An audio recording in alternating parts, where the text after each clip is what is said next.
Ako si Amihan Santos, 34 na taong gulang.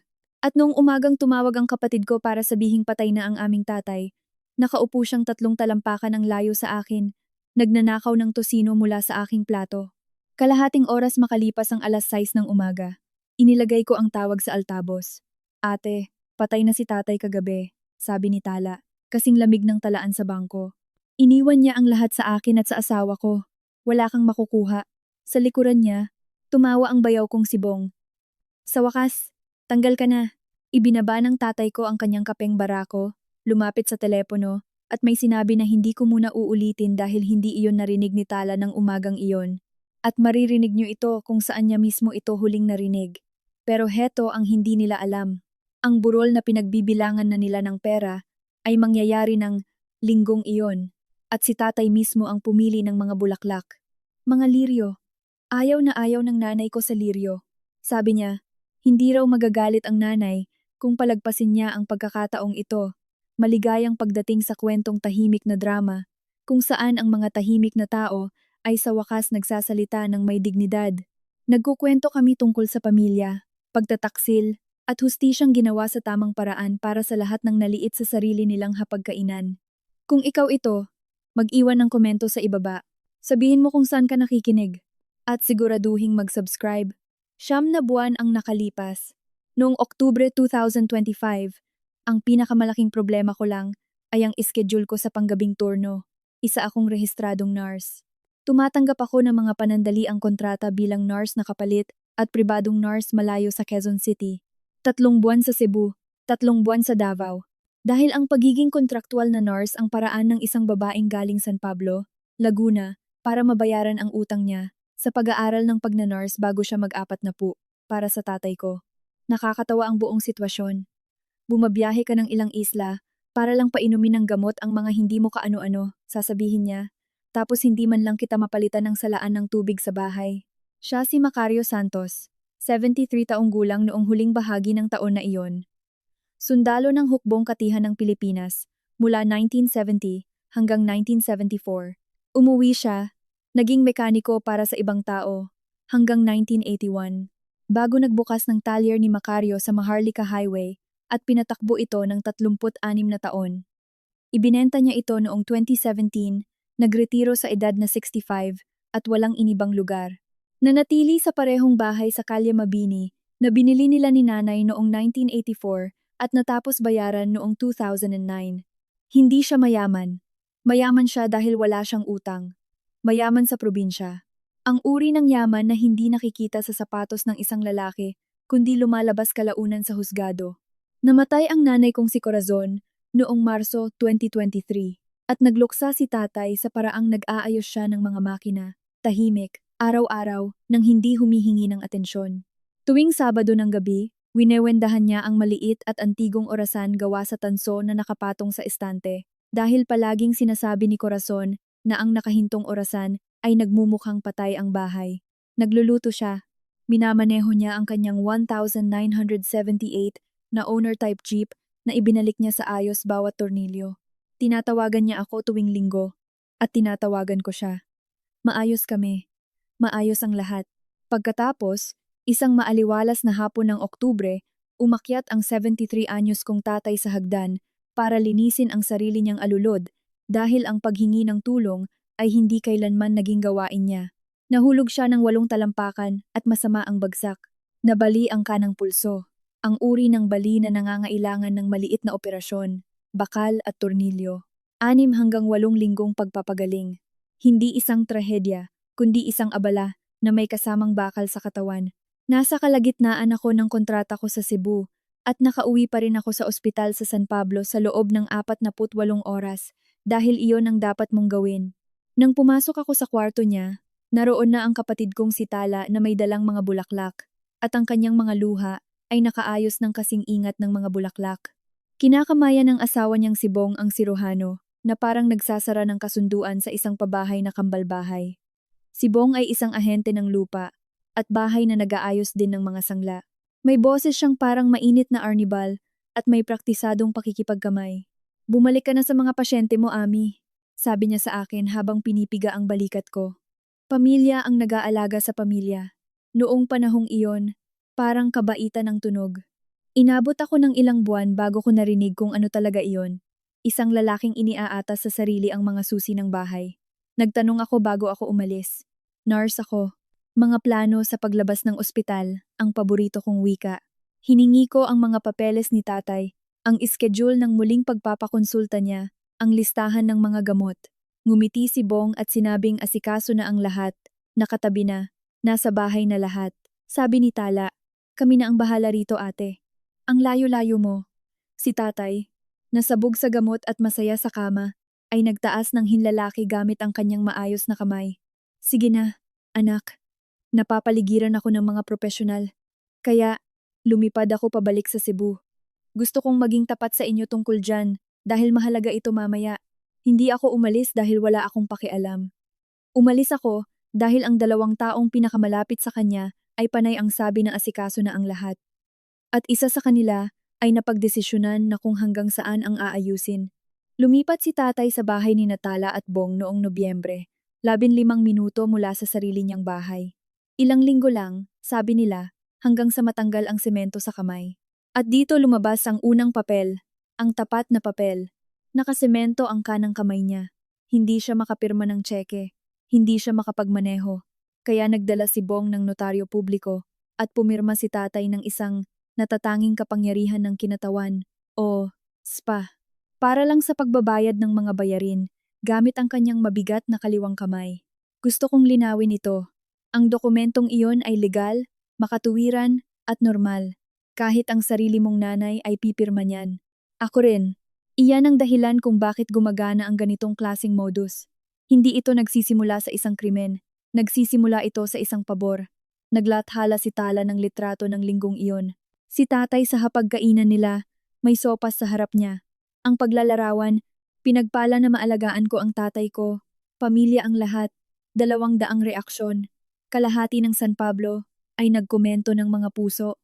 Samantala, sa isang tawag namin noong linggo, ipinapaliwanag sa akin ni Bong ang mga plano nila at tinawag niya ang bahay sa Kalye Mabini, ang bahay na natapos bayaran ng mga magulang ko bilang ang ari-arian. Binitawan ng pabalang na parang nag-uusap lang tungkol sa panahon. Napansin ko iyon. Sinabi ko pa nga, ibig mong sabihin ang bahay? At tumawa siya at sinabing, utak ahente, pasensya na. Napansin din ni tatay ang mga bagay-bagay. Sinabi niya sa akin kalaunan. Napansin niyang dinala ni Bong ang mga papeles ng SPA sa tabi ng kanyang kama, imbes na sa hapagkainan. Napansin niyang nakabukas na ang takip ng ballpen, ngunit kumikirot ang kanyang pulso. Ang mga gamot sa kirot ay nagparamdam na ang lahat ay maaari namang ipagpabukas at ang papel ay nakasaad na para sa mga bayarin lamang. Binasa niya iyon ng 2 beses at pumirma. Ito ang huling bagay na ipinakita nila sa kanya bago nila siya pinapirma. Tapos, paunti-unting itinayo ang pader. Ang mga tawag ko tuwing linggo ay nasasagot ni Tala imbes na si tatay. Natutulog siya. Pagod siya ate. Sasabihin ko na lang na tumawag ka. 3 linggong sunod-sunod, hindi ko narinig ang mismong boses ng tatay ko. Sira raw ang lumang cellphone na may keypad niya. Kaya, bumili ako ng makabagong cellphone. Inayos ko mismo. Inilagay ang numero ko at ipinadala sa bahay ni Tala sa pamamagitan ng tagapaghatid. Nawala ang balot. Nagpadala ako ng pangalawa. May numero ng pagtunton na. Naihatid na. Sabi ng sulat Troniko. Naku iyan, sabi ni Tala. Ayaw daw ni tatay.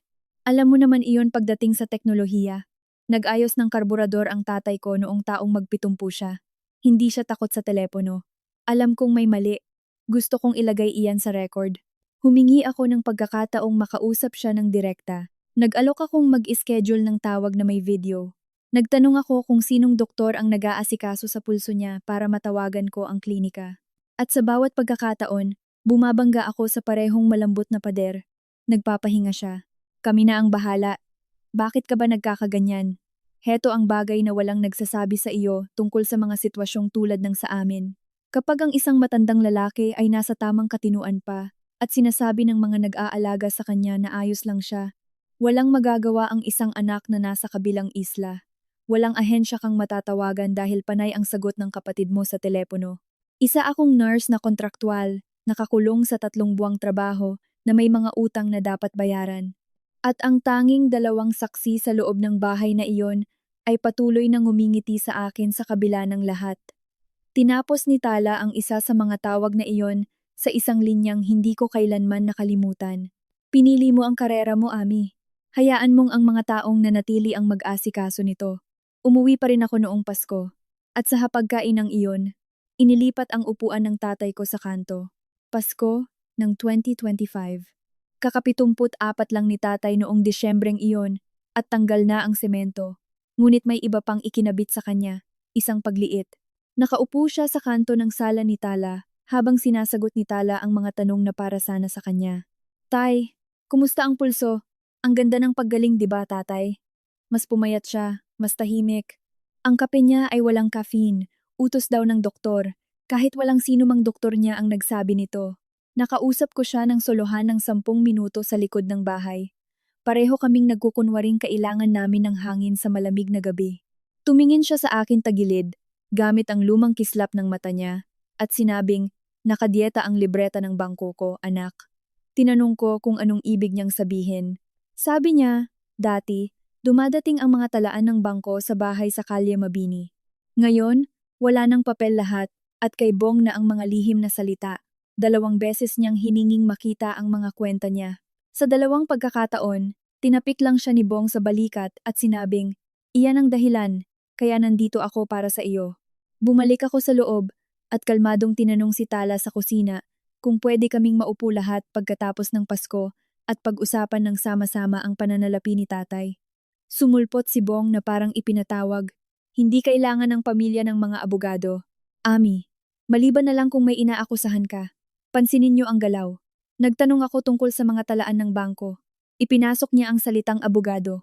Pagkatapos, nagsimulang umiyak si Tala sa tamang oras, tungkol sa lahat ng ginagawa niya. Tungkol sa kung paano walang nagpapahalaga sa taong nanatili. At ang tatay ko, dahil mabuti siyang tao, at dahil ang mabubuting lalaki ay nagiging madaling biktima, tinapik ang braso ko at sinabing, ayos lang ako, anak. Huwag mag-umpisa ng giyera sa Pasko. Noong 6 ng Enero, pumirma ako ng panibagong 3 buwang kontrata sa Cebu. Marami na akong napirmahang papeles sa buhay ko. Iyon ang pinakamahal kong pirma na maririnig niyo ngayong gabi. Pagsapit ng Pebrero, ang mga tawag noong linggo ay naging planado na at punong-puno na ako. Nag-off ako ng 4 na araw sa gitna ng mga turno ko, walang sinabihan, at umuwi. Ang aking maliit na patibong ng pagmamahal.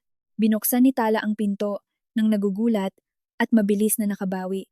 Nako, kaaalis lang niya. Nasa magdamag na pangingisda siya kasama ang mga matatanda sa samahan ng mga veterano. Maling tiyempo ka, ate.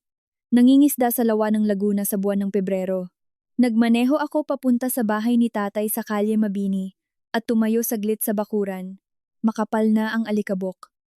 Tambak ang mga bill at sulat sa ilalim ng gate, saradong-sarado ang mga kurtina. Isang bahay na pumipigil ng hininga. Paglabas ng bayan, huminto ako para magpakarga ng gas at nasalubong ko si Mang Ernesto. Ang pinakamatandang kaibigan ni tatay, 75 taong gulang, nagpatakbo ng funeraria Ernesto sa loob ng 4 na dekada bago ito ipinasa sa mga anak niya. Inilibing niya ang kalahati ng San Pablo gamit ang sariling mga kamay at iniyakan ang karamihan sa kanila. Tumingin sa akin si Mang Ernesto nang may pagtataka. 3 buwan nang hindi pumupunta si Macario sa mga pagpupulong ng samahan, iha. Akala namin lumipat na siya sa inyo. Hindi siya kasama sa pangingisda. Hindi siya dumadalo ng pagpupulong kahit kailan. Tinawagan ko si Tala mula sa istasyon ng gas. Hindi man lang siya nag-alinlangan. Ay, hindi mga kasamahan niya sa veterano iyon. Iba niyang mga kumpare. Hindi mo sila kilala. Isang kasinungalingang maayos na nakapatong sa isa pang kasinungalingan. Lumipad ako pabalik sa Cebu na namimilipit ang sikmura. At pagkalipas ng 3 araw, nagpadala ng mensahe si Tala ng litrato sa akin. Si tatay sa isang silya, bahagyang nakangiti, hawak-hawak ang damdamin ko para sa araw na iyon. Ayos lang si tatay. Tigilan mo na ang kasusuri sa amin. Matagal kong tinitigan ang litratong iyon. May isang detalye roon, maliit, ordinaryo, na nandoon lang sa likuran na hindi ko maiintindihan sa loob pa ng 5 buwan. Nang tuluyan ko itong maintindihan, nagbago ang tingin ko sa bawat litratong ipinadala niya. Natapos ang kontrata ko noong unang linggo ng Mayo 2026. At umuwi ako sa Quezon City na may planong magmaneho papuntang San Pablo nang walang pasabi at hindi aalis hanggat hindi ko nakikita ang tatay ko. Tumunog ang telepono bago pa man ako makapag-ayos ng gamit. Si Tita Luningning, isang nurse na nakasama ko sa trabaho noon, 58 anyos, matalas ang mata, ang uri ng babaeng nakakapansin sa lahat at nagpapatawad sa karamihan.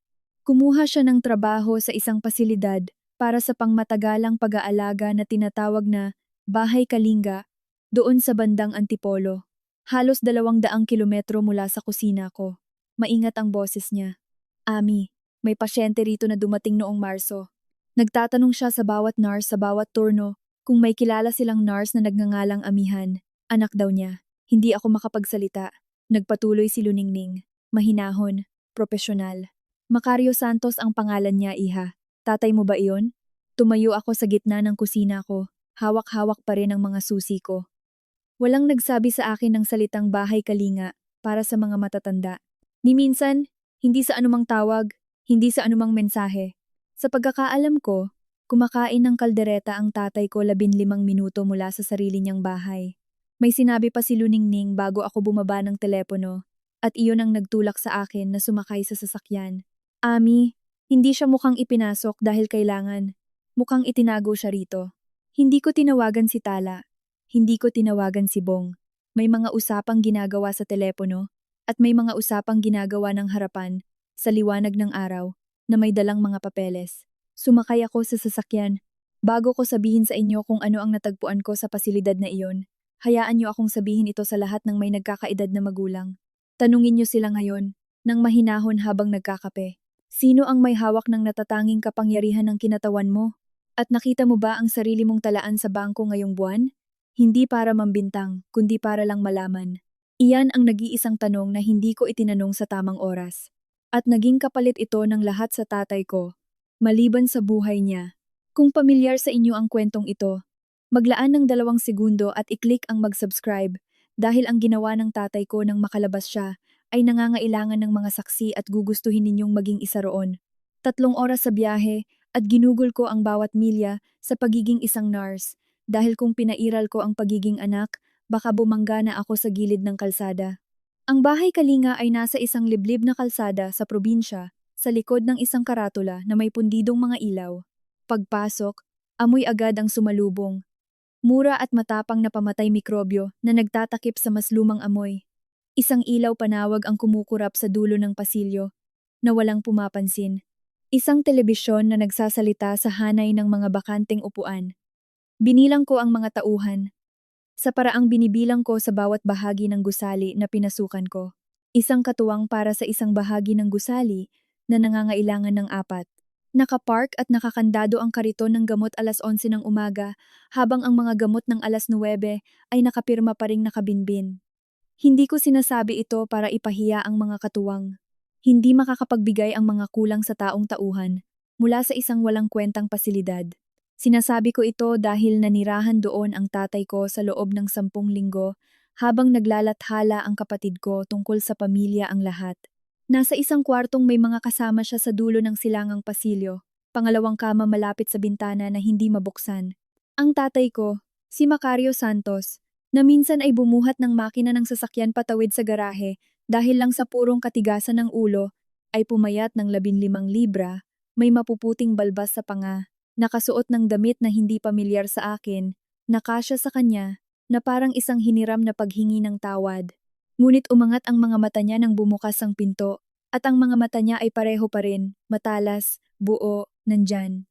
Tinitigan niya ako ng mahabang segundo, at ang una niyang sinabi ay higit na dumurog sa akin kaysa sa anumang luha. Ang tagal mo naman, anak, sinabi nilang alam mo, sinabi nilang pumayag ka. Hindi lang nila siya itinago sa akin, itinago rin nila ako sa kanya. At sinabi sa bawat isa sa amin na pumayag ang isa't isa sa lahat ng ito. Gumugol kami ng 1 oras para kalasin ang 7 buwan ng maingat na kasinungalingan at bawat buhol ay may parehong 2 set ng tatak ng daliri. Hindi nasira ang kanyang lumang cellphone na may keypad. Kinuha ito ni Tala para protektahan daw siya sa mga manloloko. Hindi nakarating sa kanya ang mga makabagong cellphone ko. Wala siyang narinig tungkol dito. Ang mga sulat ko, at nagpadala ako ng 4, ay hindi kailanman nakalagpas sa sinumang kumukuha ng koreo. Noong Marso, Sinabi sa kanya ni Bong na kailangan siyang lumabas ng bahay sa loob ng 2 linggo. 2 linggo lang daw habang pinapaayos nila ang sahig ng kwarto ng bisita. Lumipas ang 2 linggo. Nang magpilit si tatay, umikli ang mga sagot ni Bong. At isang araw, ang naging sagot ay isang pasilyo sa bahay kalinga at isang kasama sa kwarto na nagngangalang Lolo Gusting na sumisigaw sa kisame tuwing gabi. At sa buong panahong iyon, sinabi nila sa kanya na alam ko na sobrang abala ko na walang oras ang nurse para sa sarili niyang tatay. Itinago niya ang isang punit na sulok ng sobre sa pitaka niya kung saan nakasulat ang lumang numero ko sa lapis. Ang tanging numerong hindi nila maipakumbinsi na ipakancel. Ngunit ang telepono sa pasilyo ay nangangailangan ng tauhan para makatawag sa labas, at ang mga tauhan sa bahay kalinga ay isang alamat. Ginawa ko ang trabaho ko. Tinanong ko siya ng petsa, buwan, pangalan ng presidente. Pinabawas ko siya ng 7 mula sa 100 pabalik para lang makita ko siyang umirap sa akin. Martes ngayon, nasa purgatorio ako. At ang pagsusulit mo ay mas madali pa kaysa sa isa sa mga bentahan ni Bong ng lupa. Matalas gaya ng dati. Walang panghihina ng isip ang tatay ko. At ang katotohanang iyon ang magiging pinakamahalaga. Tapos sumulyap siya sa pinto, hinaan ang boses niya, at sinabi ang linyang nagpabago sa pag-aalala ko at ginawa itong mas malamig. Anak, kahit anong papel ang ginamit nila para ipasok ako rito, hindi ako pumirma ng pangalawang beses. Naglakad ako papunta sa tanggapan sa unahan, na handa ang aking numero ng lisensya bilang nurse at ang boses ko bilang nurse. Ang tagapamahala ay isang pagod na lalaki na may barong na medyo naninilaw na, at binigkas niya ang script na ibinigay sa kanya. Tanging ang responsableng partido lang ang pwedeng magbigay ng pahintulot sa paglipat, at ang responsableng partido ay si Ginoong Bong, na may hawak ng kapangyarihan ng kinatawan. Nagtanong ako ng isang bagay. May diagnosis ba si Ginoong Santos ng panghihina ng isip sa record niya, demensya, kawalang kakayahan, kahit ano? Katahimikan habang nagkiklik siya sa computer. Wala, dahil wala naman talaga. Pumasok ang tatay ko bilang kusang loob na pagpasok sa mga papeles na isinumite ng kanyang kinatawan na may malabong sulat tungkol sa pangangailangan ng suporta sa pang-araw-araw na pamumuhay. Ang isang malusog na matanda ay hindi isang bagahe sa bodega. Pwede siyang lumabas ng mag-isa, tapos ang usapan. Sinabi ko iyon ng magalang at pagkatapos, dahil panay ang buka ng bibig ng lalaking nakabarong, idinagdag ko. O kaya, tawagan natin ang DSWD at ang ombudsman at himayin natin ang formularyo sa pagpasok pahina por pahina. May oras ako ngayong hapon. Nakakabilib kung gaano kabilis lumitaw ang mga papeles kapag nag-alok kang basahin ito kasama ang isang opisyal ng gobyerno. Makalipas ang 20 minuto, nakaupo ang tatay ko sa mesang iyon at pinirmahan ang sarili niyang paglabas. Kanang kamay. Magaling na. Walang pagmamadali. Malinis ang pagkakaukit ng mga letra. Ang M ay nakahilig pakaliwa gaya ng nakagawian niya simula 1974. Unang pinirmahan ko sa loob ng 6 na buwan, sabi niya sa kwarto, at ito ay para sa isang pagtakas sa piitan. Niyakap siya ni Luningning sa pinto at isinilid ang isang balot ng fita biskwit mula sa kwarto ng mga tauhan papunta sa jacket niya na parang kontrabando. Inabisuhan ng pasilidad ang kinatawan sa pamamagitan ng rehistradong koreo. Sabi ng tagapamahala. Ayos. Sabi ko. Aabutin ng ilang araw ang koreo. Sa biyahe pa uwi, lagpas sa hangganan ng probinsya, pinagmasdan ni tatay ang mga dumaraang bukid at tahimik na sinabing, akala nila, nakatabi na ako, anak, wag muna natin silang itama. Inayos ko si tatay sa apartment ko sa Quezon City. Hinila ko ang higaang sofa. Ipinarefill ang mga gamot niya sa presyon ng dugo, totoong kape, may caffeine. Wala akong pakialam sa utos ng doktor. Tapos, pumunta kaming dalawa sa isang sangay ng bangko dahil si Macario Santos pa rin ang may-ari ng kwenta at ang may-ari ay may karapatan sa sarili niyang talaan. Ang inilimbag na papel ay 11 pahina. Binasa niya ito sa paraang nagbabasa siya noon ng ulat ng pagsusuri sa isang sirang makina. Mabagal, 2 beses. Walang pagmumura. Sa loob ng 5 buwan, mula Nobyembre hanggang Marso, 9.3 milyong piso ang nawala sa mga kwenta ng tatay ko. 2.3 milyon dito ay nakapangalang gastusin sa pag-aalaga para sa isang taong kumakain ng instant noodles sa bahay kalinga. 4.4 milyon ang inilipat sa isang tinatawag na BB Capital Corp. Mahuhulaan niyo kung kaninong inisyal iyon.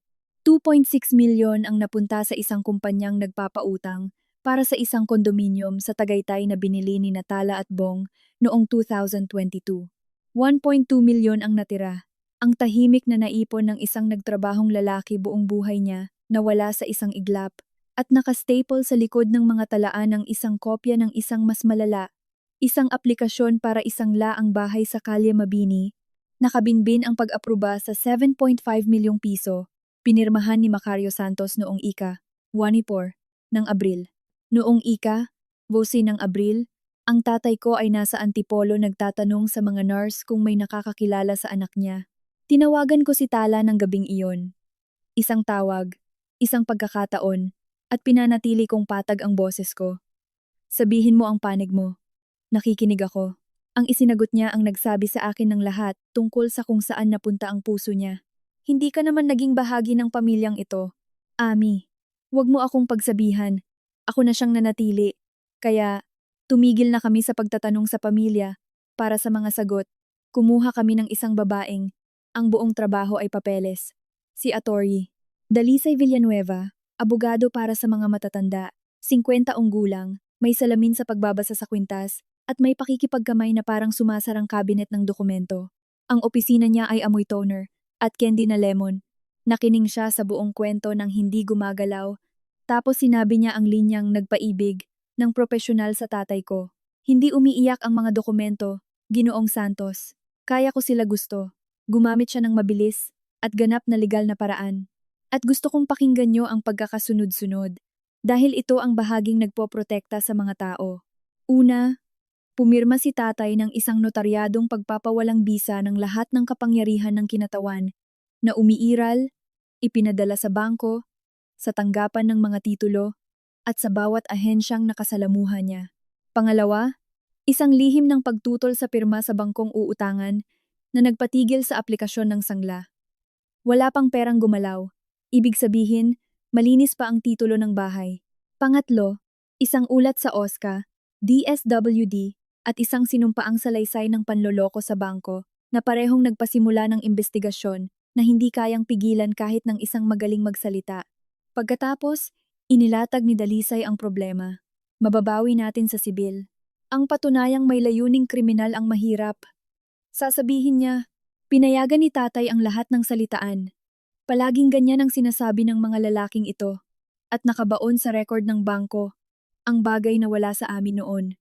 Isang pangalawang natatanging kapangyarihan ng kinatawan, may buong autoridad sa pananalapi, ni notaryo noong ika-12 ng Enero, isinumite noong Enero, ang isa na hindi kailanman pinirmahan ni tatay.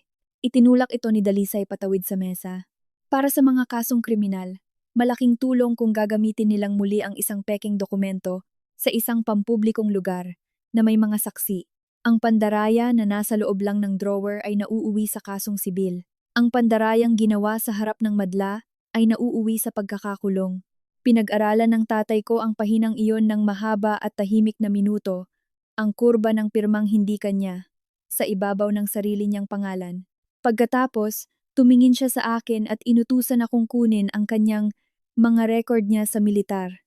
Nagmaneho kami papuntang San Pablo noong Martes ng umaga, nang alam naming nasa opisina si Bong nagbebenta ng 30 taong pangako sa ibang tao. Kasya pa rin ang susi ko sa likod na pinto ng bahay sa Kalye Mabini. Ang ilang pagkukulang ay isang biyaya. Sa loob, kulob ang hangin sa paraang nakakainsulto sa kanya. Nakabukas at magulo ang mga drawer ng dokumento sa kwarto. Nakabukas ang zipper ng maleta ni nanay sa kama ng bisita, at bakante ang lalagyan ng kanyang mga alahas sa tabi nito.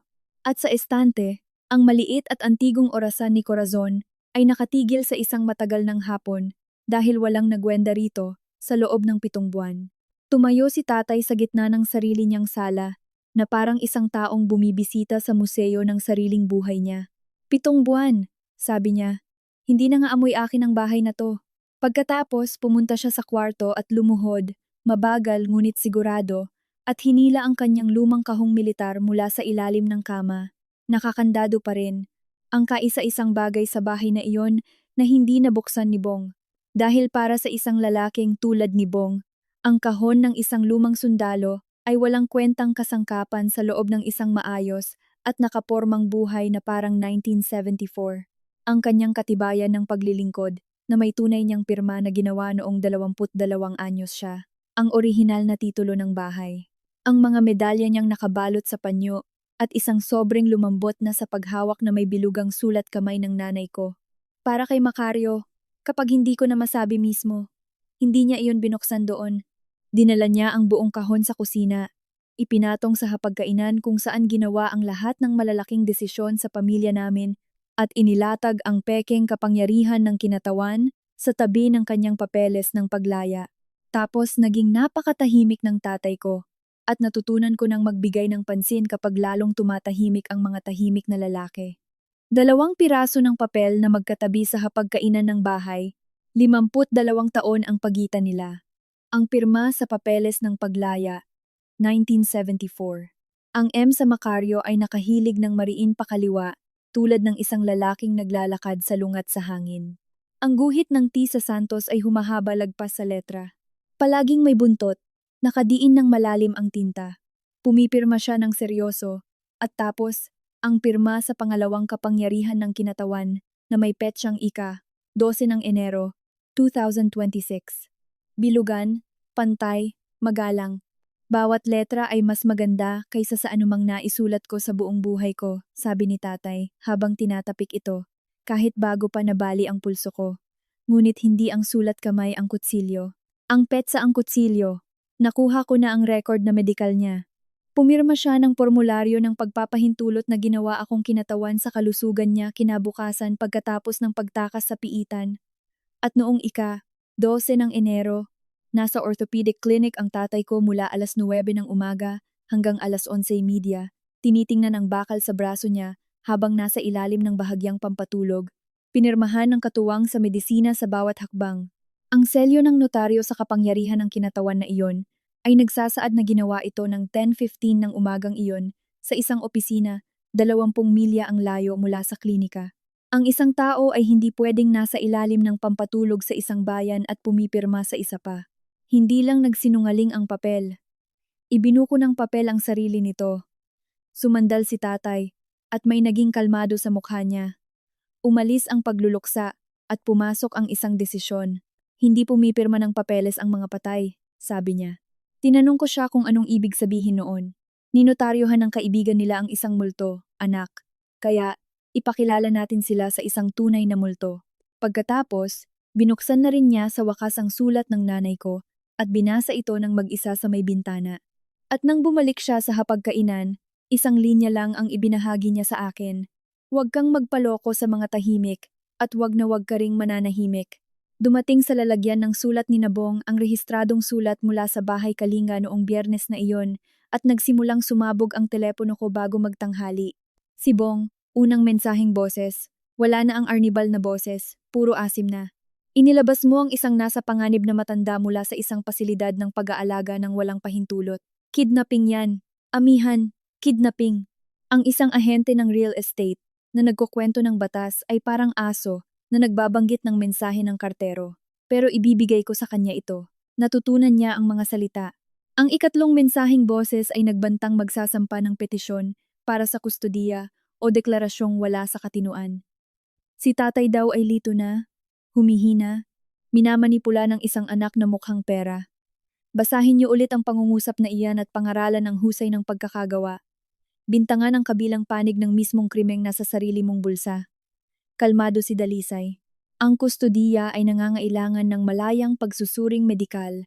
Papasa ang tatay mo riyan na parang pagsusulit sa pagmamaneho, ngunit hindi niya pinaganda ang natitira. Ang isang inaaway na kustodiya ay aabuti ng ilang linggo. Magiging maingay, sisiraan ang lahat, at heto ang tunay na laro. Bibili sila ng oras. Oras para matuloy ang nakabinbing sangla ng bahay. Oras para mailipat ang natitirang pera. Ang mga lalaking tulad ni Bong ay hindi lumalaban para manalo. Lumalaban sila para patuloy na tumakbo ang orasan habang inilalabas ang pera. Nang gabing iyon, nagpadala sa akin si Tala ng isang mensahe. Walang batian, pipiliin kami ni tatay. Ay, palagi niyang kailangan ng mga nananatili. May karera ka at bakanting apartment. Malalaman niya kung aling anak ang totoong bumuo ng buhay para sa kanya. Binasa ko ito kay tatay dahil nagkasundo kami. Wala nang mga sikretong pinamamahalaan para sa kanya ng sinuman kahit kailan. Tiningnan niya ito, tapos tumingin sa bintana, at sinabi sa pinakamahinahong boses na maririnig niyo. Akala niya ang pananatili sa malapit ay kaparehas ng paninindigan para sa isang tao. Ibinalik niya sa akin ang telepono. Tawagan mo si Ernesto. Sabihin mo kailangan ko na pabor na utang niya sa akin noong 1976. Inilatag niya ito sa hapagkainan ko noong alas 9 ng gabi, habang umiinom ng kapeng walang caffeine na siya mismo ang nagtimpla bilang biro. Kailangan nila akong walang katinuan o patay para matapos ito. Sabi niya, ang kustodiya ang kanilang laro para sabihing wala akong katinuan, mabagal at pampubliko. Kaya, ibigay natin sa kanila ang isa pang opsyon, ang may mas magandang handaan. Natawa talaga ako. Tapos nakita ko ang mga mata niya at tumigil ako. Seryoso siya. Hayaan natin silang maniwala na patay na siya. Hindi pekeng sertipiko ng kamatayan, hindi pekeng ulat sa anumang ahensya, walang obituaryo sa anumang dyaryo. Naisip niya ang mga limitasyon at tumanggi siyang lumagpas doon. Walang papel ng gobyerno, walang seguro, walang pulis na pinagsinungalingan. Isang tawag lang sa telepono, mula sa kaibigan papunta sa pamilya, at isang serbisyo sa alaala na inorganisa ng mga kaibigan niya. Ang pagsisinungaling sa mga sinungaling ay hindi krimen, anak. 2 beses ko pang chinek. Ang lohika sa likod nito ay purong dalisay, kahit na hindi niya kailanman hinawakan ang pagka-theatrical nito. Ang kasakiman ay isang kagyat na reaksyon. Sabihin mo kinatala at bong na wala na ang lalaki, at hindi sila titigil para magluksa. Ilalabas nila ang pekeng testamento na iyon, at aangkinin ang yaman sa harap ng Diyos, at ng lahat, dahil hindi nila afford ang mga tanong sa husgado mamaya. Ang paggamit ng pekeng dokumento sa publiko, ng malakas sa harap ng mga saksi, ay may pangit na legal na pangalan at may kasama itong posas. Hindi sila maiipit natin. Maiipit sila ng sarili nilang papeles habang ginagawa ang talagang layunin nito. Pinag-isipan ko ito at ang lumang ugali ko ang unang nagsalita. Ang nag-iisip na responsable ako sa bawat kalalabasan, sa bawat sitwasyon. Kapag sumablay ito, ikaw ang tatawagin nilang baliw. Gagamitin nila ito sa kustodiya. Tumango siya na parang naranasan na niya iyon. Mas masasama pa ang itinawag sa akin ng mas mabubuting tao. Tapos ngumiti siya. At sa isang saglit, parang 50 anyos siya ulit. Kailangan lang natin ng isang lalaki na paniniwalaan ng buong bayan. Mabuti na lang, kilala ko ang lalaking naglibing sa kalahati nito. Nakining si Mang Ernesto sa buong plano sa likod bahay niya, habang lumalamig ang kape sa kamay niya. At nang matapos si tatay, nanahimik si Ernesto ng 5 segundo, na para kay Ernesto ay napakahaba na. Tapos, naglibing na ako ng 4 na mayor at isang lalaking talagang hindi ko gusto. Ito ang magiging unang pag-iensayo ko. Ganyan sumang-ayon ang mga matatanda. Unawain ninyo kung sino ang mga lalaking ito. Pinatakbo ni Ernesto ang Funeraria Ernesto ng 40 taon. Ang salita niya, tungkol sa isang pagkamatay, ay parang Biblia sa 3 bayan. Ang mga anak niya na, ang nagpapatakbo ngayon, pero walang sino man sa San Pablo ang kukuwestiyon kung tatawag si Mang Ernesto dala ang masamang balita na mismong dahilan kung bakit siya ang gagawa ng tawag. Isang tawag lang, personal kay Tala. Bumagsak ang tatay niya at wala na siya. Bawat salita ay pwedeng itanggi bilang hindi pagkakaunawaan sa pagitan ng mga matatanda at wala doon ang malapit sa opisyal. Mas malinis pa ang papel ni Luningning. Kung may tatawag man sa bahay Kalinga na magtatanong tungkol kay Macario Santos, kukumpirmahin lang niya kung ano ang totoo. Wala na po si Ginoong Santos dito sa amin, at hayaang ang malikot at may kasalanang imahinasyon ang gumawa ng kwento. Magpapaserbisyo sa alaala, ang samahan ng mga veterano sa linggong iyon, ioorganisa ng mga kasamahan niya, tulad ng ginagawa nila para sa bawat isa sa kanila sa loob ng 60 taon. At si Dalisay, walang malalaman si Dalisay tungkol sa anumang palabas, ng opisyal man o aktwal. Dadalo lang siya sa isang burol sa komunidad bilang bisita, gaya ng ginagawa ng mga abogado sa probinsya. Dala ang kanyang briefcase, dahil hindi siya umaalis nang wala iyon. Kung may mga dokumentong iwagayway sa publiko, nandyan siya, dala ang mga totoong dokumento. Tinanong ni Ernesto si tatay ng isang huling tanong sa logistika. Anong bulaklak? Mga liryo, sabi ni tatay. Ayaw ni Corazon sa liryo. Hindi siya magagalit na palagpasin ang pagkakataong ito. Ngayon, alam kong ang ilan sa inyo ay sumisigaw na sa mga screen ninyo ngayon. Kasuhan mo na lang sila, Ami. Pwede sana. Malamang mananalo kami sa loob ng 2 taon. tahimik sa isang pasilyo ng husgado. Ngunit higit pa sa pera ang gusto ng tatay ko. Gusto niyang makita ng bayan niya kung sino talaga sila, gamit ang sarili nilang mga mata, ng aktuwal. Kung nakapanood na kayo ng isang magaling magsalitang lalaking naloloko ang bawat kwartong papasukan niya, alam niyo kung bakit. Manatili kayo rito. Paparating na ang burol. At maniwala kayo, gugustuhin niyo ang upuan sa unahan. Mag-subscribe na kayo para hindi niyo mamiss kung paano ito magtatapos. Huwebes, alas 7 ng gabi. Tumawag si Ernesto mula sa balkonahe niya, habang nakikinig kami ni tatay sa altabos 3 talampakan ng layo. Ang tatay ko, dumadalo sa anunsyo ng sarili niyang kamatayan, nakakrus ang braso na parang nagsusuri ng resibo sa pagawaan. Ang boses ni Ernesto ay nagpakita ng bunga ng 4 na dekada ng practice. Ang malambot at nakakakalmang tono na naghatid na ng masamang balita sa libu-libong pinto. Tala, iha, si Mang Ernesto ito, tungkol sa tatay mo. Bumagsak siya ngayong gabi. Nakikiramay ako, iha. Wala na siya. At narinig namin lahat iyon. Ang pagtigil, 3 buong segundo. At sa pagtigil na iyon, hindi sinabi ng kapatid ko, nasaan siya, o nasaktan ba siya, o, Diyos ko, hindi si tatay. Ang unang tanong ng kapatid ko, na ibinuntong hininga na isusumpa kong dahil sa ginhawa, ay saan? Saan daw siya nakatira? May kasama ba siya? Mga papeles, ibig kong sabihin ang mga papeles. Hindi gumalaw ang mukha ni tatay. Ang kamay niya, gumalaw. Mahigpit na kumapit ang mga buko ng daliri niya sa tasa ng kape. Isang beses lang, tapos lumuwag. May mga kalungkutang tinatanggap ng isang lalaki habang nakatayo. Si Ernesto, pagpalain siya, ay hindi man lang nautal. Ang mga kapatid niya sa samahan ng veterano, ang mag-aasikaso ng lahat, sabi niya. Isang burol sa linggo sa bulwagan, walang bayad sa pamilya. Tungkol naman sa mga papeles, pakiramdam niya, may abogado naman sigurong nagtatago kung anuman iyon. Pae na inilutang ng malumanay tulad ng insekto sa ilog. Sabi ni Tala salamat sa boses na parang 3/4 ang layo na nagko-compute na. Hindi niya hiniling na makita ang tatay niya.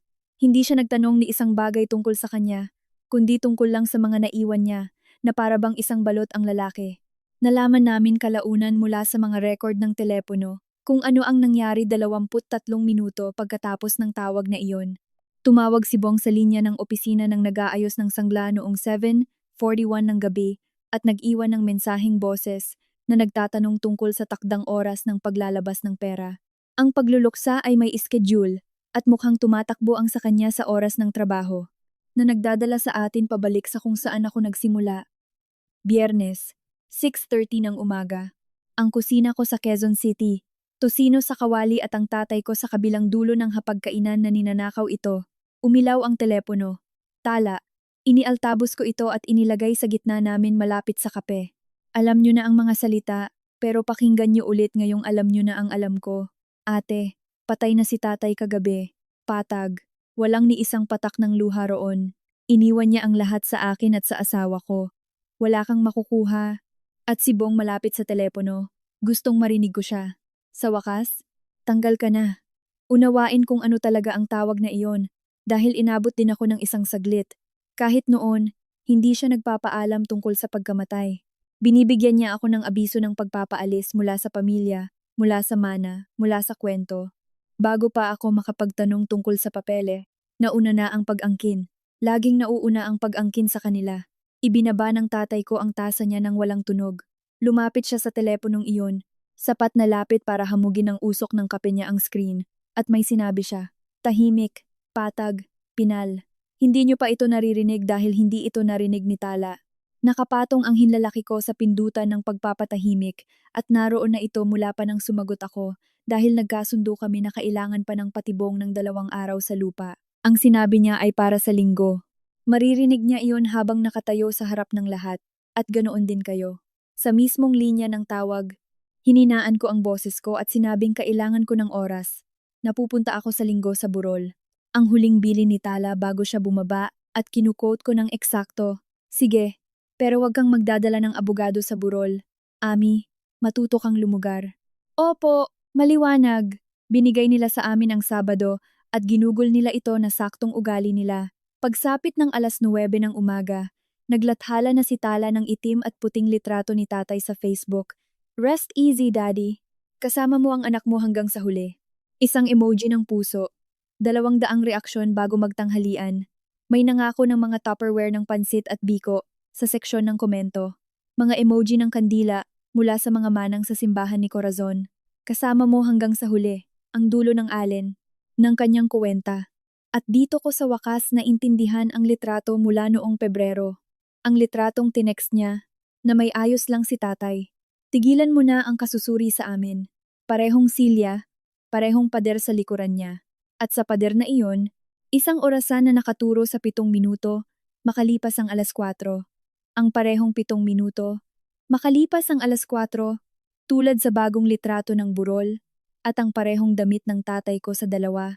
Ang bawat patunay ng buhay na ipinadala niya sa akin ay nagmula sa iisang hapon, isang pagkakaayos na pinutol-putol at itinabi ng ilang buwan na parang tirang ulam. Wala na siya sa bahay na iyon mula pa noong Marso. Hindi kailanman ito nalaman ng mga litrato niya. Habang nagpo-post siya, nagtatrabaho si Bong, isang kapitbahay sa Kalye Mabini, si Aling Dida. Nagbabantay sa kalsadang iyon sa loob ng 40 taon. Tumawag sa akin na naguguluhan. May van sa driveway ni tatay. Isang lalaking nagbabarena at sinisira ang mga kandado. Sabado, bago pa man ang anumang burol, pinapalitan ng mga kandado ng bahay ng patay na tao bago pa man nila ito mailibing. Idinagdag ni Dalisay ang oras ng tawag ni Aling Dida sa isang folder na kumakapal na. Nag-report din si Luningning. May tumawag sa bahay Kalinga, humihingi ng mga record para sa estado, ang mana. Hindi pa nga malamig ang katawan, dahil lang ito ay nasa hapagkainan ko at kumakain ng sandwich. Kalmadong tinanggap ni tatay ang lahat ng ito, at ginugol ang gabi sa pagpapakintab ng kanyang paboritong sapatos at pagsasabit ng kaisa-isa niyang madilim na Amerikana sa pinto. Dapat gwapo ang lalaki sa sarili niyang burol, sabi niya. Dumating ang linggo, 60 monoblock na upuan, isang saradong kabaong, at pumasok ang kapatid ko suot ang mga bagong sapatos, may dalang folder. Ang chapel ng Funeraria Ernesto sa isang linggo ng hapon, may mga bandila sa harap, ang pisara ng mga parangal na may mga pangalang gawa sa tanso, 5 monoblock sa ibabaw ng lumang sahig na kahoy na nagpapalabas ng mga sikreto mula sa lahat. Binihisa ni Ernesto ang silid gaya ng isang profesional na tulad niya. Isang kabaong sa harap, sarado, hiniram mula sa lugar ng bilihan at walang nagtatanong sa saradong kabaong sa isang burol dahil walang gustong magtanong. Isang litrato ni tatay na nakauniporme. 1972. Presko at mapusok na parang sikat ng araw. At mga liryo. Diyos ko, liryo kahit saan. Dumating ang buong bayan. Mga kasamahang veterano suot ang kanilang mga sombrero. Mga kapitbahay sa Kalye Mabini. Ang mga manang sa simbahan ni Corazon, dala ang mga balot sa foil na lutuin para sa mamaya. Si Aling Dida suot ang kanyang magandang damit. Pumasok si Luningning sa likod. Nakaupo si Dalisay sa kanto.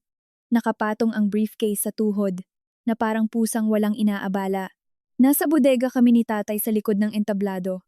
Sumilip sa maliit na siwang ng pintuan, sapat lang ang lapit para marinig ang pag-ingit ng mga upuan. Ang trabaho ko ay tumayo sa dilim na iyon, dala ang aking folder ng mga totoong bagay, at panatilihing kalmado ang paghinga ko. At gusto kong maging tapat, malamig ang mga kamay ko. Ang sa kanya ay hindi. Pumasok si Tala gaya ng isang byuda sa pelikula. Itim na damit na bagong tangal ang tag, mga bagong sapatos. Handang magpunas ng tissue. Umiiyak ng saktong kapag may nakatingin, at mabilis nakakabawi, sa sandaling walang nakapansin.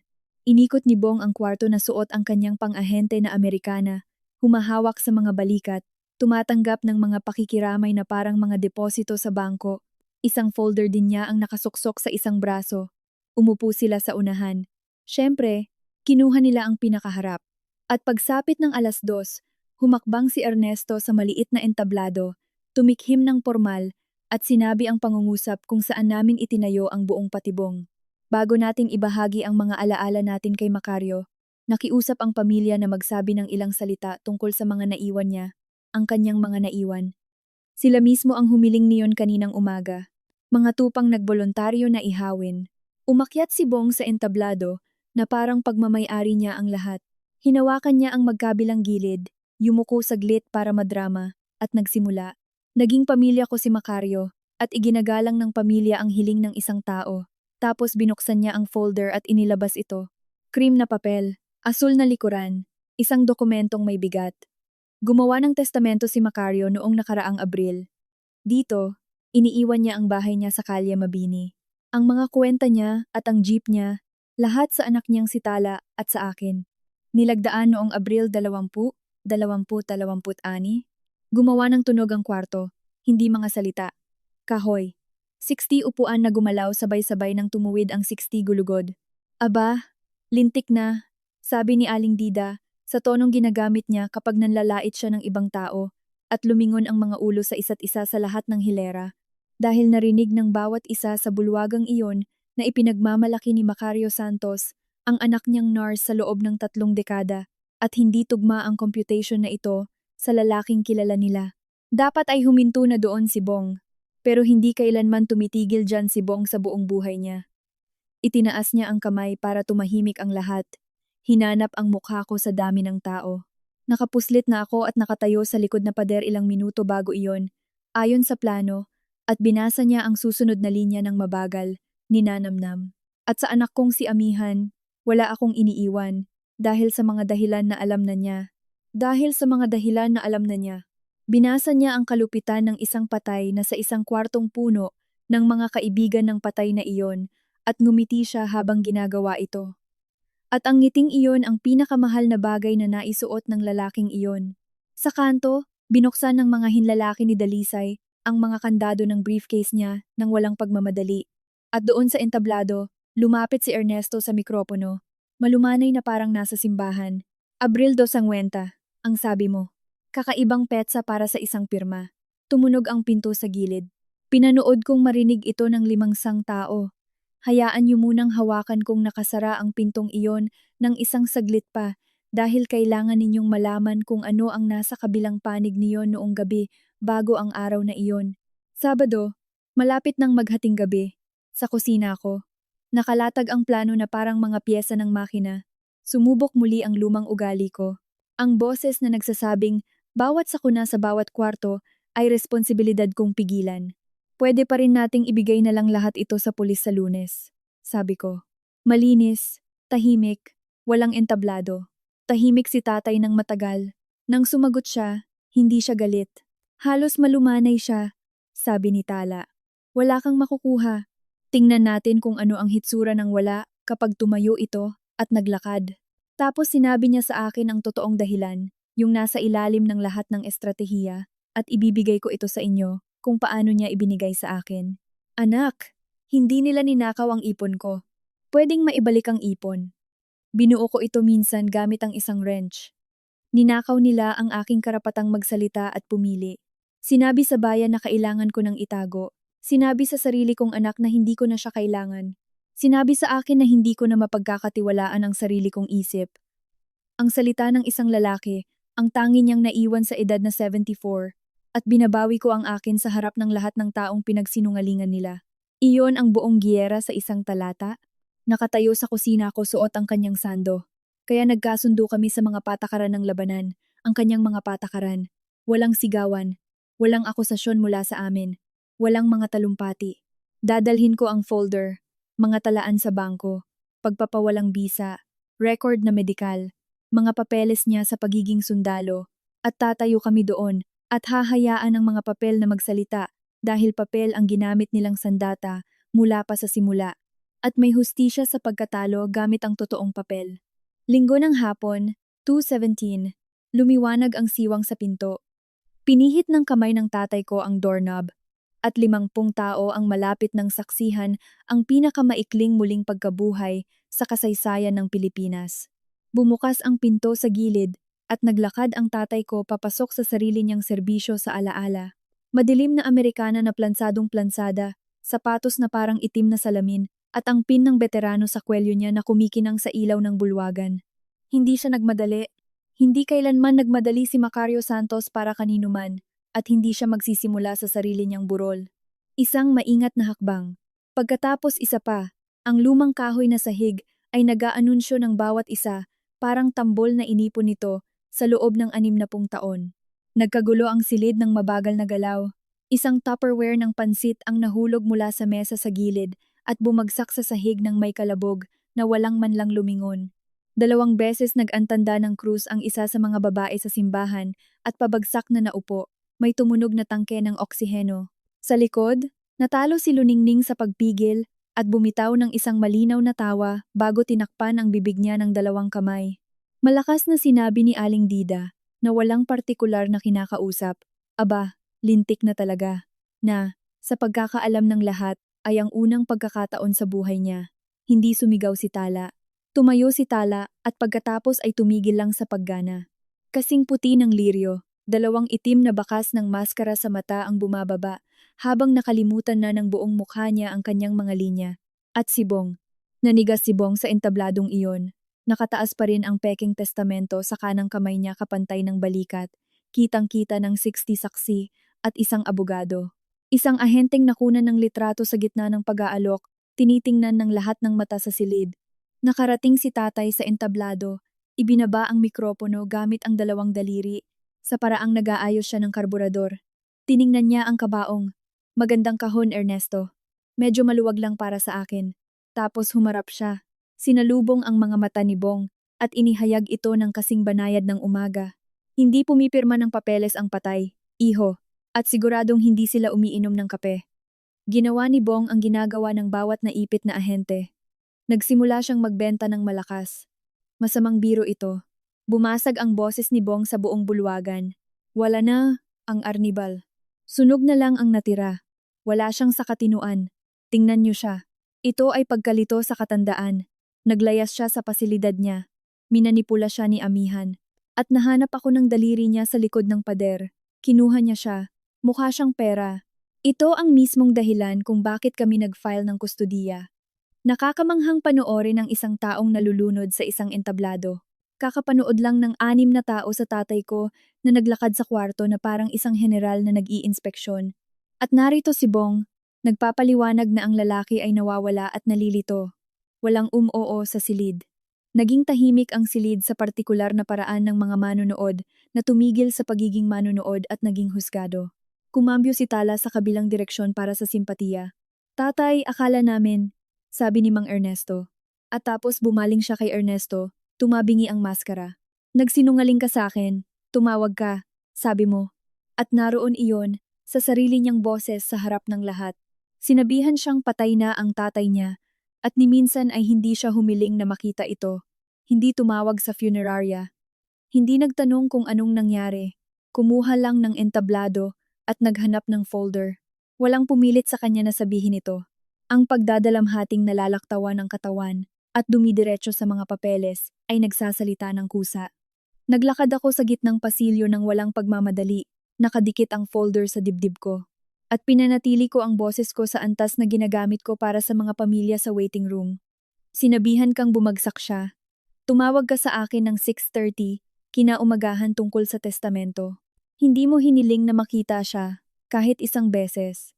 Sa likuran ko, narinig kong tumayo ang pastor ng lumang simbahan ni Corazon, kinuha ang coat niya, at lumipat ng 3 hilera palayo sa inuupuan ng pamilya ni Nabong, pumipili na ang silid. Pagkatapos ay tumayo si Dalisay, kinabit ang butones ng jacket niya, at nagsalita sa unang pagkakataon. Ginoong Bong, pwede ko bang makita ang dokumentong kakabasa mo lang sa harap ng lahat? Ang nangyari pagkatapos ay tumagal ng 11 minuto, at kailanman ay hindi pa ako nasiyahan sa mga papeles ng ganoon. Naglakad si Dalisay sa mesa sa harap, yung para sa aklat ng mga bisita, at inilatag ang mga dokumento isa-isa. Inihahayag ang bawat isa sa tonong ginagamit sa pagbabalita ng lagay ng panahon. Notaryadong pagpapawalang bisa ng lahat ng kapangyarihan ng kinatawan. Isinagawa noong Mayo, nasa record ng munisipyo, at sa bawat bangkong mahalaga. Una, mga record sa orthopedic clinic. Enero 12. Si Ginoong Santos nasa ilalim ng bahagyang pampatulog, 9:00 AM hanggang 11:30, may pirma ng tauhan sa bawat hakbang. Pangalawa, isang kapangyarihan ng kinatawan na umano'y ninotaryo ng umaga ring iyon, 10:15, sa isang opisina na 20 milya ang layo. Ang isang tao ay hindi pwedeng nasa ilalim ng pampatulog sa isang bayan at pumipirma sa isa pa. Pangatlo, mga talaan sa bangko. 9.3 milyong piso sa loob ng 5 buwan, kasama ang 4.4 milyon para sa BB Capital Corp. Tumingala siya ng may ngiti. Ang unang B ay para kay Bong. Ang ikalawang B, nakakasiguro ako, ay hindi nangangahulugang biktima. Pang-apat, at isang aplikasyon ng pagsangla sa bahay sa Kalye Mabini na pinirmahan noong Abril 14 ng si Ginoong Santos ay naninirahan sa bahay Kalinga sa Antipolo, napakalayo sa notaryo. Pagkatapos ay bumaling siya sa testamento mismo na nasa kamay pa rin ni Bong na petsahan noong Abril 20 nang ang iyong biyenan ay naninirahan sa bahay Kalinga. Ipinapakita ng mga logbook na wala siyang natanggap na bisita noong linggong iyon. Kaya sabihin mo sa lahat, Ginoong Bong, sino ang naging saksi sa testamentong ito? May 2 pirma ng saksi sa dokumentong iyon. At ang isa sa kanila ay sa isang ahente mula sa sariling opisina ni Bong. At ang lalaking iyon ay nakaupo sa ika-4 na hilera na may Tupperware ng pansit sa hita niya. Pumunta raw para makiramay. Namutla siya. Sabi mo, routine na asikaso sa mana, Bong. Sabi mo, formality lang. Basag ang boses niyang sinabi sa harap ng lahat. Isang saksi sa pandaraya. Inaalis ang pagiging saksi ng Liv. Ginawa ni Bong ang huli niyang laban. Walang pumayag na i-record ito. Pinatibong niyo ako. Malumanay na sumagot si Dalisay. Walang nag-record ng kahit ano, Ginoong Bong. Binasa mo ito sa isang mikropono sa isang burol kung saan ka mismo nag-schedule ng oras para magsalita. At doon bumukas ang mga pinto ng bulwagan at mga pulis mula sa CIDG, Criminal Investigation and Detection Group, kasama ang kapitan ng barangay ang pumasok mula sa liwanag ng hapon, eksakto sa schedule na inayos ni Dalisay sa fraud unit 3 araw na ang nakalipas. Walang dinaganan at walang pinusasan sa harap ng mga liryo. Ang totoong buhay ay mas tahimik kaysa doon. At sa totoo lang, mas malala ang pagiging tahimik. Naglakad ang mga pulis sa pasilyo ng walang pagmamadali sa paraang ginagawa ng mga lalaking alam nang tapos na ang usapan, at sinabi ng mas nakatatanda ang pangungusap na tumatapos sa buong pundasyon ng isang klaseng lalaki. Ginoong Bong, gusto naming sumama ka sa amin para sagutin ang ilang tanong tungkol sa isang ulat ng panloloko sa bangko at ilang dokumento. Na-freeze na ng bangko ang linya ng kredito at ipinasa na ito. Hindi matagal umpisahan. Panloloko sa bangko, kasong kriminal. Maaari mong panoorin itong tumama kay Bong at mabasa ang bawat yugto sa mukha niya dahil ang isang ahente ay puro maskara lang at dinaanan niya ang buong drawer sa loob ng 10 segundo, pagkagalit. Usapang pamilya ito. Hindi man lang kumurap ang mga pulis. Charm. Mga sir, may malaking hindi pagkakaintindihan dito. Pag-usapan natin to sa labas. Wala. At tapos ang huling maskara, ang totoo, ang pagmamakaawa. Humarap siya sa tatay ko at ang boses niya ay gumawa ng isang bagay na hindi ko pa narinig noon. Tumaas ito. Makaryo, pamilya tayo, babayaran ko lahat, bawat sentimo, investment iyon. Pinapalago ko iyon para sa iyo, para sa pagre-retiro mo. Tiningnan siya ng tatay ko sa paraang tinitingnan niya ang isang makinang pinagsinungalingan sa kanya. Kalmado, mapanuri, medyo malungkot. Nasa iyo ang checkbook ko ng 7 buwan, iho. Ang tanging pinalago mo lang ay ang burol ko. Hindi tumawa ang bulwagan. Huminga ito ng malalim. 6 na tao, isang paghinga. Ang tunog ng isang bayang nagsasara ng libro ng utang. Tapos bumigay na si Tala. At kailangan kong sabihin ang bahaging ito, ng diretsyo, dahil kapatid ko pa rin siya. Bumagsak siya sa upuan sa front row na parang pinutulan ng tali. At sa isang saglit, isa lang, tumigil ang palabas at lumabas ang totoong babae. Nalulunod na kami, tatay. Halos walang boses. Ang kondominium, ang mga credit card, lahat. Sabi ni Bong, pansamantala lang daw iyon. Pansamantala lang daw dapat iyon mula umpisa. At naniwala ako sa kanya. Hanggang ngayon. Iyon ang trahedya. Malamang na nagsimula nga iyon bilang pansamantala, tulad ng tulo na nagsisimula sa tagas. Ngunit walang nanatiling may simpatiya ng matagal sa panig na iyon ng pamilya. At pinatunayan niya kung bakit sa mismong sumunod niyang hininga, bumaling siya sa akin habang nangingiwi ang basa niyang mukha. Pero mas pinalala mo, Ami.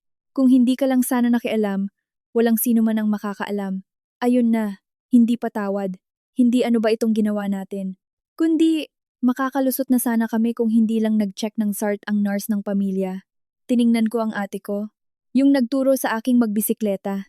Yung nagkulot ng buhok ko para sa prom. Yung tumawag sa akin ng 6:30 ng umaga para sabihing wala akong kwenta. at ibinigay ko sa kanya ang pinakakalmadong pangungusap sa buong kwentong ito. Tumawag ka bago sumikat ang araw para sabihing wala akong makukuha.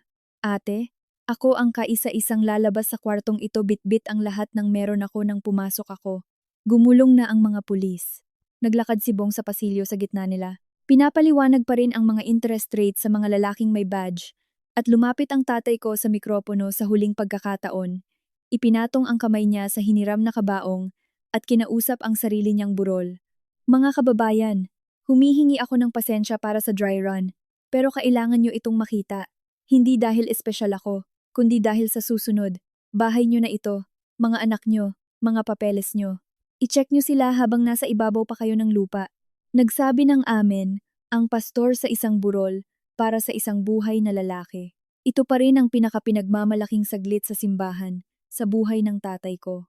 Ang parking lot pagkatapos nito, graba, ang papalubog na araw, 2 kotse ng pulis. Pinapasok ng mga pulis si Bong sa likod ng unang kotse. Nagtatanong pa siya tungkol sa tawag niya sa telepono bago pa man sumara ang pinto. Isang lalaking gumagawa na ng sariling bersyon niya ng kwento. Naglakad si Tala sa pangalawang kotse gamit ang sariling paa. Walang umaaresto sa kanya noong hapong iyon, ngunit may mga tanong sila at ang bagong sapatos niya ay panay ang sabit sa graba. Ang mamahaling lagitik ay naging matisod at nawala sa tiyempo. At ang tungkol sa tunog na iyon ay nakafile na sa memorya ko magpakailanman sa ilalim ng salitang consequences. Sa pinto ng kotse, huminto siya at lumingon. At sa unang pagkakataon sa buong araw na iyon, sa pamamagitan ng anunsyo, ng testamento, ng muling pagkabuhay, lahat ng iyon, tiningnan ng kapatid ko ang tatay namin imbes na ang mga pag-aari niya. Naglakad si tatay, walang pagmamadali, tulad ng dati. Huminto siya na ang layo ay parang isang braso, at hindi niya itinaas ang boses niya, hindi pinatalas, hindi nagtanghal para sa mga taong nasa labas. Simpleng sinabi niya sa kanya sa wakas, nang malakas ang bagay na sinabi niya sa nakamute na telepono sa kusina ko noong Biyernes ng umaga, 6:31, habang umuusok ang kape niya. Mali ang inilibing mo, iha. Iyon lang. Iyon ang sinabi niya, habang ang hinlalaki niya ay 1 pulgada mula sa pindutan ko ng pagpapatahimik at ang itinabi niya ng 2 araw para ibigay ng personal. Bumuka ang bibig ni Tala. Kung anuman ang dapat lumabas ay hindi nag-report for duty. Isinara ng pulis ang pinto nang may malambot at pinal na tunog ng gobyerno. Mula sa kabilang kotse, sa pagitan ng salamin, nagsasalita pa rin si Bong, muffled, nagmamadali, abogado, hindi pagkakaintindihan. Macario. At humakbang ako sa tabi ng tatay ko at ibinalik kay Bong ang sarili niyang mga salita sa volume na ginagamit sa isang toll booth. Tama ka sa isang bagay, Bong. Sa wakas, may isa ng totoong out. Umalis ang mga kotse. Sumulpot si Ernesto sa balikat ni tatay, bitbit ang 2 tasa ng kape ng mga manang, at pinagmasdan ang nawawalang laman ng parking lot ng may propesyonal na pagmamalaki. Pinakamagandang burol na pinatakbo ko. 10 out of 10. Ililibing ulit kita, ngumisi si tatay. Inalis ang liryo na ipinilit ni Ernesto na ilagay niya at ipinatong ito sa kabaong habang ipinapasok nila ito sa sasakyan. Ibigay mo to sa taong totoong patay na. May bubuksan pa akong bahay. At ganyan, mga kaibigan, kung paano dumalo ang tatay ko sa sarili niyang burol. Nilinis ang pangalan niya at nakaabot pa pauwi ng saktong oras para manood ng TV Patrol, kung saan sa unang pagkakataon ay wala siyang masamang balitang pinoproblema. Binuksan namin ang Kali Mabini ng gabiring iyon. May sariling locksmith, may resibo dahil sa pamilyang ito. Nagtatago na kami ng mga record ngayon. Dumiretso si tatay lagpas sa mga gamit na hinalungkat ng mga tao ni Bong, pumunta sa estante, at winenda ang antigong orasan ni nanay bago pa man niya hinubad ang Amerikana. Bumalik ang tunog. Nagsimulang huminga muli ang bahay. At pati na rin, sa tingin ko, siya. Heto ang talaan ng lahat dahil deserve niyong malaman ang mga numero. Sinampahan si Bong ng 2 kaso ng pamemeke ng pampublikong dokumento, ang kapangyarihan ng kinatawan, at ang testamento, kasama ang pagnanakaw sa isang matanda at pamemeke ng aplikasyon sa utang. Sinuspinde ng lupon ng paglilisensya ang kanyang lisensya bilang ahente sa loob ng 1 buwan at tuluyang kinansela pagdating ng taglagas, na sa industriya niya ay isang sertipiko ng kamatayan na walang binuburol. Ang BB Capital Corp ay tinunaw.